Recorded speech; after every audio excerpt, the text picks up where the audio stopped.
We've covered stories in the past on the podcast of families and of small groups of people going missing, and this week we are going to look at a case that has been described by investigators as bizarre as hell. 5 men, known collectively by their friends and family as the Boys, would go to a basketball game while they were anxiously anticipating their own basketball tournament that was to commence the next day. The boys embarked on a journey, attended a game, and were even seen after the game, but went missing somewhere that was unfamiliar and certainly not on their route back home. The disappearances were mysterious, and when the bodies started to be discovered months later, the deaths brought more and more questions and less answers. To this day, there are no answers as to what happened to the boys. Hello, my name is Lance, and welcome to episode 154 of Gone But Never Forgotten, the Yuba County 5.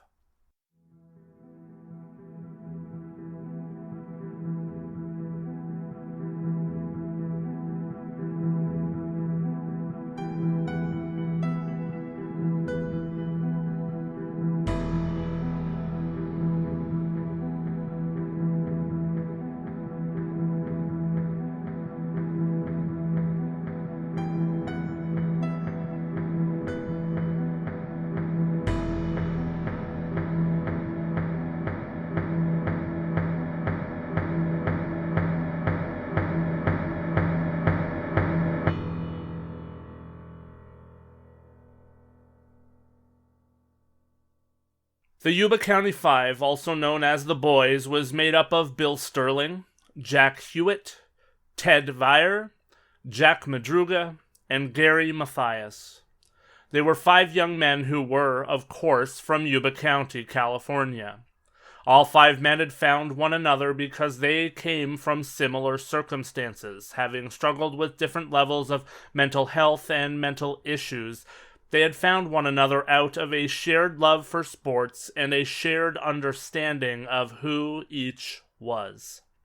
Gary had been a member of the United States Army in the early 1970s, and while he was stationed in West Germany, he developed drug problems.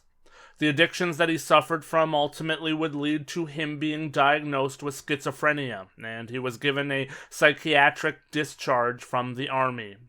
After his discharge, Gary returned to live with his parents in Marysville, and he started to undergo treatment at a local mental hospital. Gary's treatment was difficult, and he struggled immensely. He was even arrested 2 separate times for assault, and he did often experience psychotic episodes that included auditory hallucinations, where he heard voices, and visual hallucinations as well. Gary also struggled with delusions, including religious delusions, and at times his thinking became hard to control and incredibly unorganized. His struggles landed him in a local veterans hospital for a time. However, after Gary's medications were sorted out, he wound up functioning very well. He supplemented his Army disability pay by working in his stepfather's gardening business, and he also drove and had a driver's license, although he hadn't driven in the years prior to his disappearance. By 1978, it seemed that Gary was excelling on an outpatient basis with the drugs stelazine, an antipsychotic drug, and cogentin, a drug used to mitigate side effects of antipsychotic drugs. The other 4 men all lived with their families as well, and it has been said over the years that they all suffered from developmental delays and mental health issues, but it is certainly debatable what they suffered from in today's scope and understanding of those terms. Bill Sterling had spent time in psychiatric facilities, for example, due to his struggles with hyperactivity. Bill was known to have become violent at times because of those struggles, and in one incident, it has been documented that he had nearly killed someone in the hospital ward that he was in, but over time he got better, and he gained more control of himself. Bill was described by those that knew him as a man who was intelligent, a proficient map reader, and someone who was very good at directions. Even though he was deemed to be very smart, he was also known to be incredibly naive. Jack Huett was considered by some to be the most disabled of the boys, but he could read and he could write, and he even owned his own motorbike that he drove around town. Jack also knew how to drive, even though he did not have a driver's license. Jack, though, suffered from phone anxiety, and he was also known to have been naive in the sense that he was a very trusting person. It was Ted Weiher, in my opinion, who seemed to have been the most disabled of the group. He was said to have lacked common sense. There had been a time when the ceiling of his bedroom was on fire as a part of a house fire, and rather than getting out of bed, Ted had stayed in bed out of fear that if he woke up, he would be overtired for work. He had to be persuaded to leave the fire because he couldn't understand the pressing issue. There is another story out there of a time that he was a passenger while his sister was driving, and she had stopped at a stop sign and asked Ted if there were any cars coming from his side. Ted had told her that there was no cars, and his sister had to slam the brakes when a truck came driving by. When his sister asked him why he had declined to tell her of the truck, Ted got angry and told her that she had asked him if there were any cars coming. He seemingly didn't understand the fact that that truck very well could have ended their lives. Even though he struggled in many ways, though, Ted also held down a steady job, and he was always helpful with other people. Finally, Jack Madruga was considered to be slow in his thoughts only, not really seemingly struggling with intellectual disabilities, so to speak. Jack had also been in the army and could drive. Jack also held down a job as well and managed his own finances and paid for half of the rent at the home that he shared with his mother. As mentioned, the boys loved to play and watch sports, and that was generally the driving force for them whenever they got together. On the night of February 24th, 1978, they were headed to a basketball game at California State University Chico, also known as Chico State, where the Chico State was to be taking on the UC Davis basketball team. Attending the game was a bit due to fandom and also a bit due to the fact that the boys were hyped up about the fact that the following day they were fixing to start their own basketball tournament. The 5 men were a part of a team that was called the Gateway Gators, a team that was supported by a local program for people with mental disabilities. The Gators were preparing for a week-long tournament that was sponsored by the Special Olympics. The winners of the tournament were set to receive a free week vacation in Los Angeles. The 5 men had been preparing hard for the tournament, and most of them had even laid out their uniforms for the following day and told their parents to make sure that they did not oversleep the next morning before they left for the basketball game.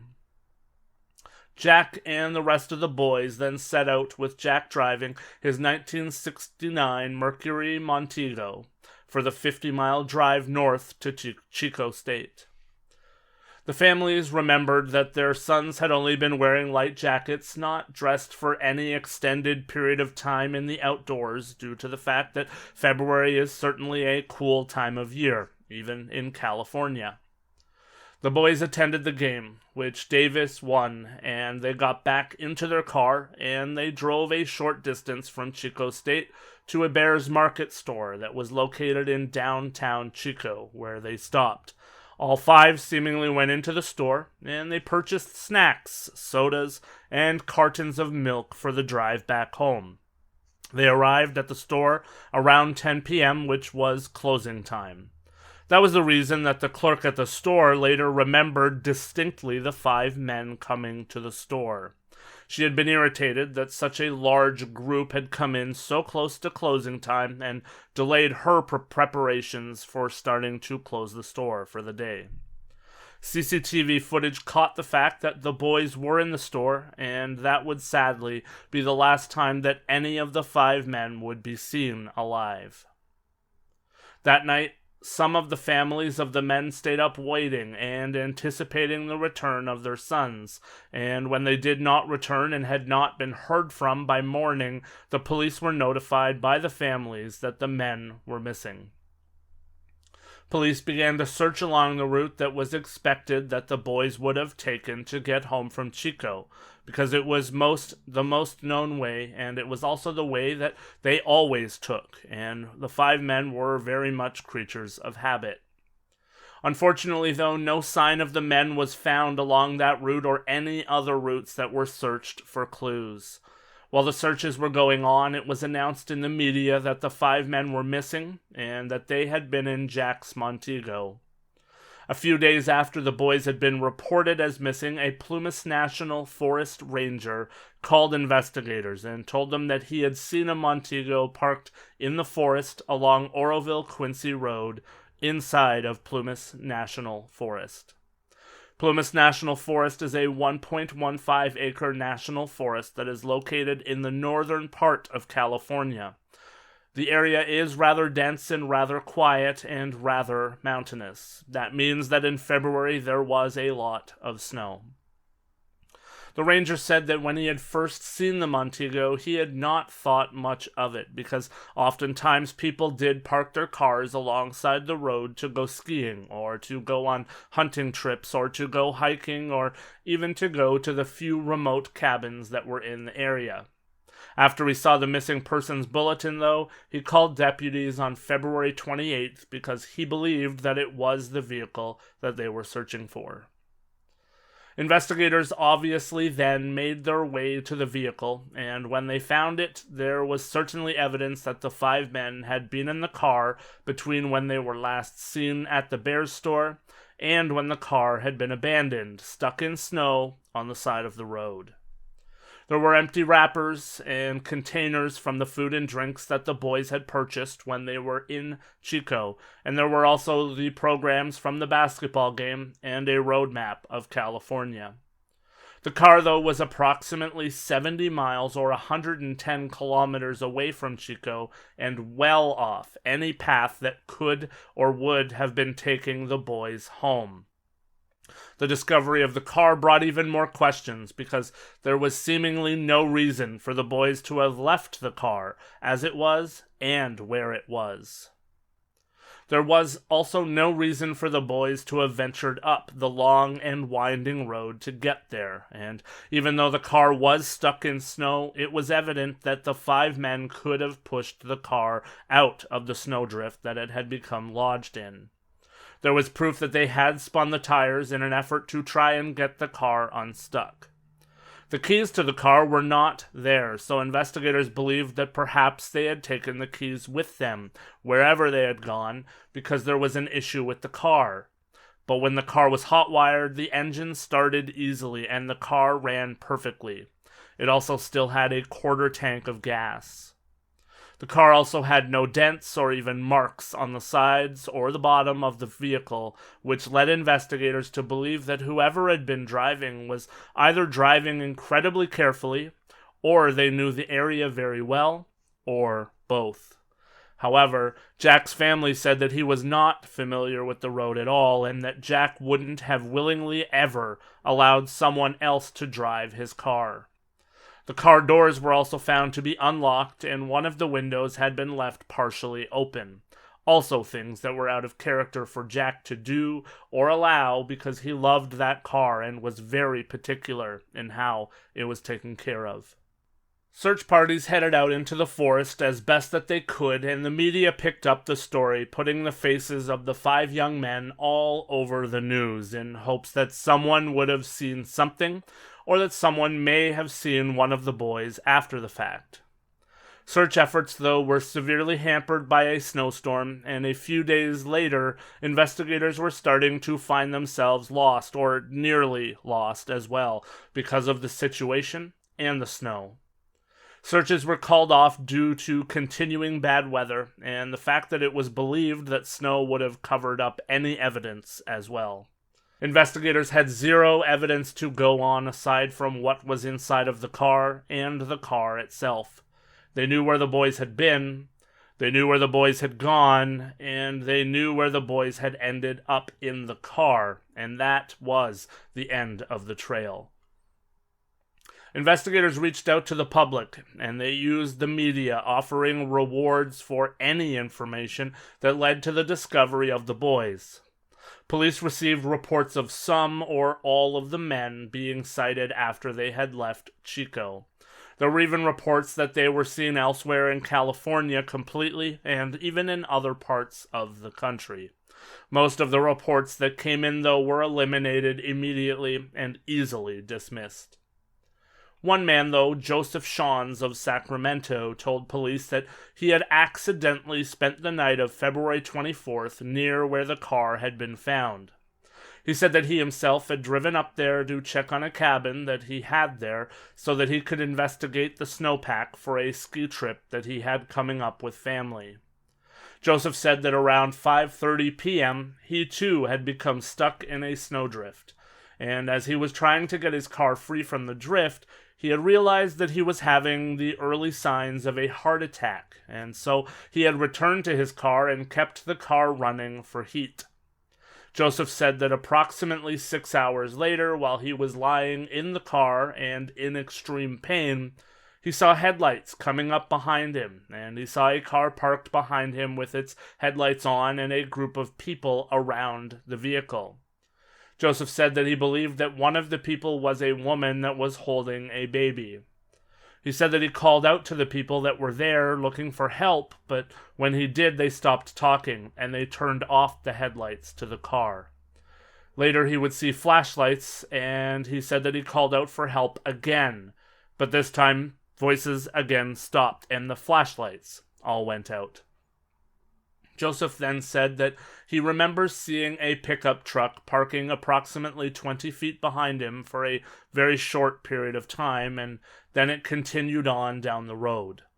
He would later change a couple things about his story over time, admitting that he didn't have a cabin up there and that he couldn't be 100% sure about the truck or really anything because he was delirious from the excruciating pain that he was in. Joseph did say that in the early morning his vehicle had run out of gas and he had managed to walk 8 miles down the road to a lodge where the manager had driven him home. They passed the car and they did not see a sign of anyone. The mild heart attack was corroborated by Joseph's doctors. In response to this tip, Ted's mom said that it would not be like him at all to ignore someone's cries for help. She said that Ted had a lot of empathy and a past of helping people who were in trouble, again leading investigators and everyone to wonder if there were indeed other people with the boys, and if this was a case of foul play. The other notable report that's often mentioned came from a woman that worked in a store in the small town of Brownsville that was approximately 30 miles from where the car was found. Anyone walking or driving down the road from where the car had been deserted would have eventually reached Brownsville. The woman said that on March 3rd she had seen flyers that had been distributed with the photographs of the men and information about the reward. She told deputies that 4 of the boys had stopped at the store in a red pickup truck the day after they had gone missing. The owner of the store that she worked at also corroborated her story. The woman said that she knew when she saw them that the men were not from the area because they were wide-eyed and seemingly confused. She identified 2 of the men as Jack Huett and Bill, and she said that they had gone to a telephone booth that was outside of the store while Jack Madruga and Ted had gone inside of the store. Police determined that she was a credible witness, and they took her account seriously, but the families of the boys had some issues with this report. Ted's brother said that the description of how the boys had been acting was dead on, but said that leaving their car behind and not being concerned about the fact that they were missing their basketball game was out of character.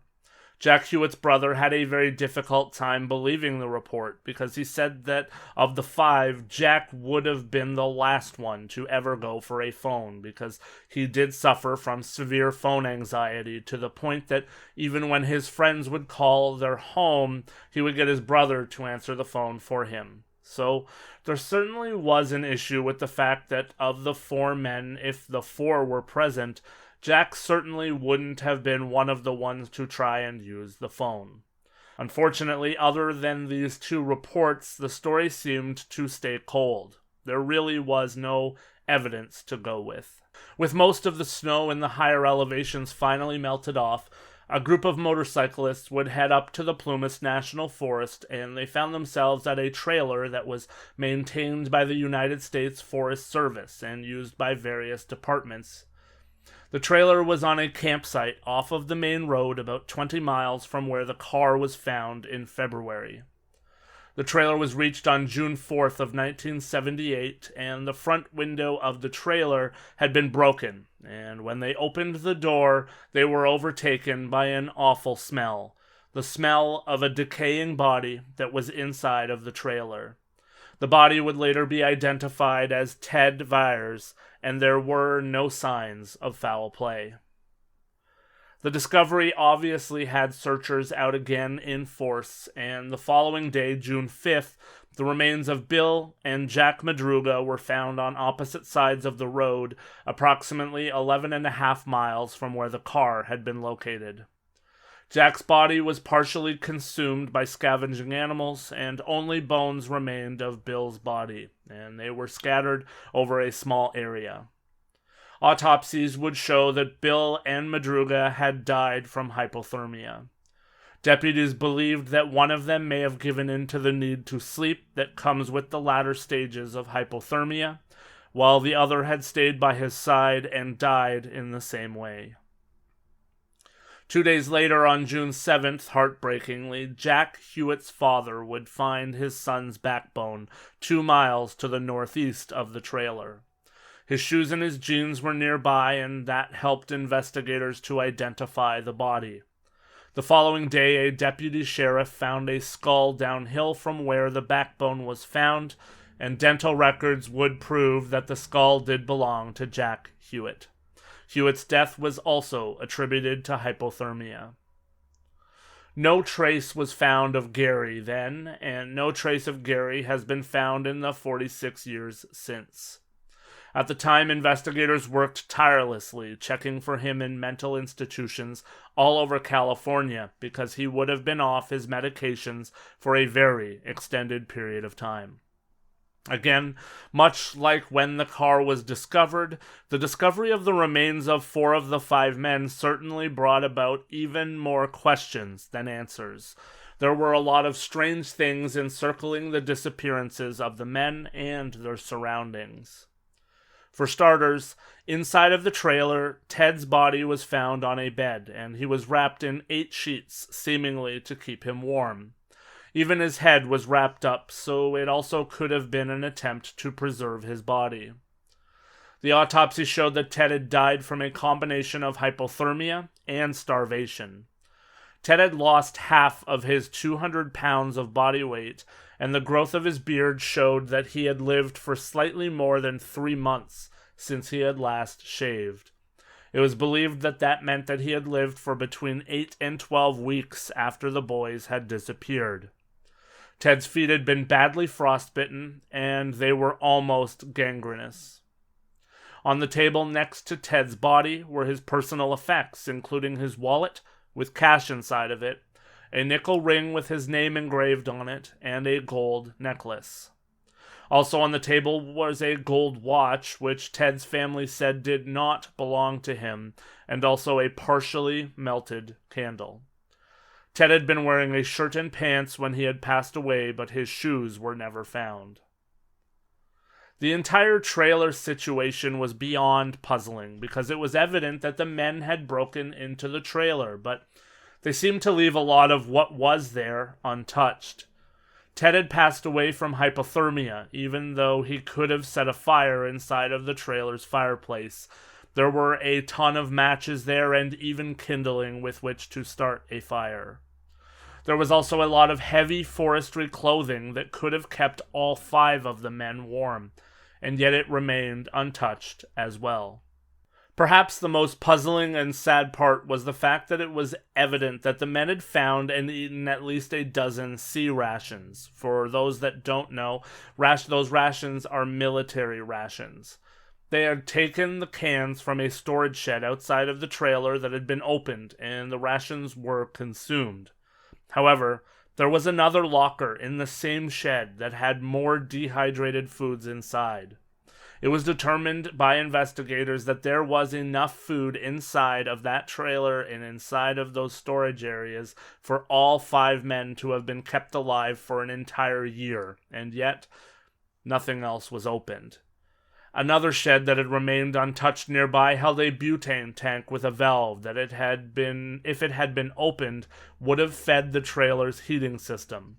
It was heartbreaking to see that all of the men could have theoretically had their lives saved long enough to last the winter if they had opened more of the sheds and lockers alongside the trailer.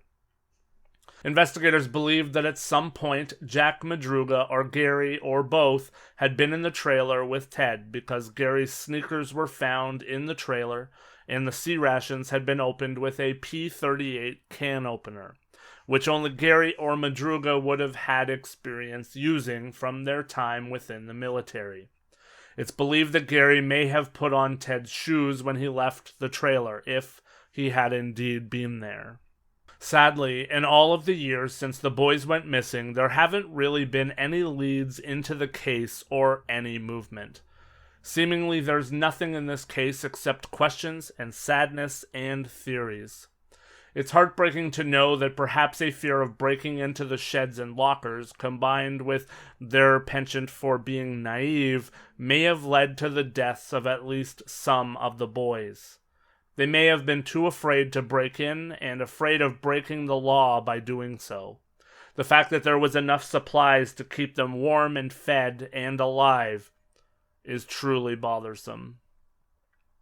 One of the theories that has been shared as a reason for the boys traveling in the way that they had was that it had been reported that Gary had friends in Forbestown, and some believed that the men may have been headed to Forbestown to see those friends of Gary's. It's also been stated, however, that Gary had actually not seen or spoken to those particular friends in over 2 years before the disappearances, and so it's believed that it would have been strange for Gary to decide to go see those friends with 4 other people who they had never met, out of the blue. It also would have been a strange decision late at night to do so, losing sleep before their tournament was to begin. Another theory involves the fact that a USFS Snowcat had gone along the road that the boys had got stuck on the day before the men went missing, and perhaps they had followed the tracks believing that they would lead to shelter of some kind. They would have gone through drifts as high as 4 to 6 feet, and it's believed that if this theory was correct, dressed as they were, perhaps Bill and Jack Madruga had died along the walk, followed closely by Jack Huett, leaving Gary and Ted as to find the trailer together, break the window, and then eat a small amount, but fearing repercussions, they did not break into more areas.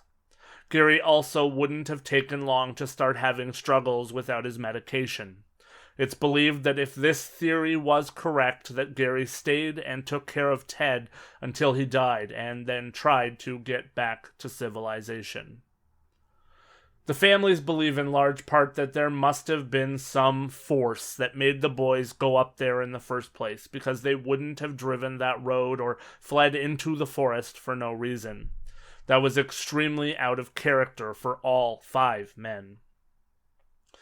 Ted Weiher's sister-in-law believes that the men must have seen something occurring after the game in the parking lot that was illegal or something of that nature, and that the men had then been forced and taken up into the forest, and that they had been killed or left there to cover up a crime. Another theory that is out there, perhaps becoming the most prevalent, plays off of that. there was a town bully who, to my knowledge, has never been named. He was from one of the more notorious families in town, and he was said to have held a massive grudge against Gary in particular. It's believed that the bully was very scary and that the grudge against Gary may have caused him to take vengeance on all of the boys, or at least to have been a reason to force them up into the forest. If that was the case, the bully and whoever was with him may have taken Gary somewhere and left the other 4 to fend for themselves. There are others, namely a couple of family members, who insist that the other boys were all terrified of Gary, and that they didn't like being around him and didn't even want him to go to the game with them in the first place. Those that believe this said that the boys were too terrified to say anything about it, though, and so they went along with the plan. One of Jack's cousins swears that she saw Gary about a year after the disappearances, and that when he had recognized her, he had run away. I should state that Gary is officially listed as missing and as a suspected victim of foul play. If you do have any information regarding what happened to Gary Mathias, Bill Sterling, Jack Huett, Ted Weiher, or Jack Madruga on February 24th, 1978, please do not hesitate to call the Sheriff's Office at 530-749-7777. It is never too late to give some semblance of closure and understanding to the families of all 5 men. This is one of those terrifying cases where unless someone actually comes forward with evidence or a confession or both, nobody will probably ever know the truth at this point. There is seemingly no evidence, no clues, and no leads, just opinions and theories and a lot of time that has passed by. I cannot imagine living my entire life wondering what happened to a loved one. No answers terrifies me more than answers. That much is for sure. What do you think happened to the boys? Do you think that this is a case of foul play? Is this a case of 5 men being ill-prepared in the wilderness and suffering at the hands of the elements? Or is it a combination of both? Hop on over to social media and let me know what you think. Better yet, jump over on Patreon and sign up and support the show while joining the conversation and getting access to even more podcast episodes. Last week I dropped the 8th patron-exclusive episode covering the case of the Lady of the Dunes, another long-standing case that was only recently closed. There is always hope. Until next week, please give the show 5 stars, a follow, and share the heck out of it so that more people can find us in our corner of the true crime world. Bailey will be joining me next week and the week after for 2 episodes in the co-host chair. One will be covering more spooky true crime, and the second will be a redo of a case that we covered here when Julie was in the co-host chair. Thank you for always listening, and I hope that you and yours are well as we traverse through spooky season. Be well, stay safe, and be better. I'll see you next week.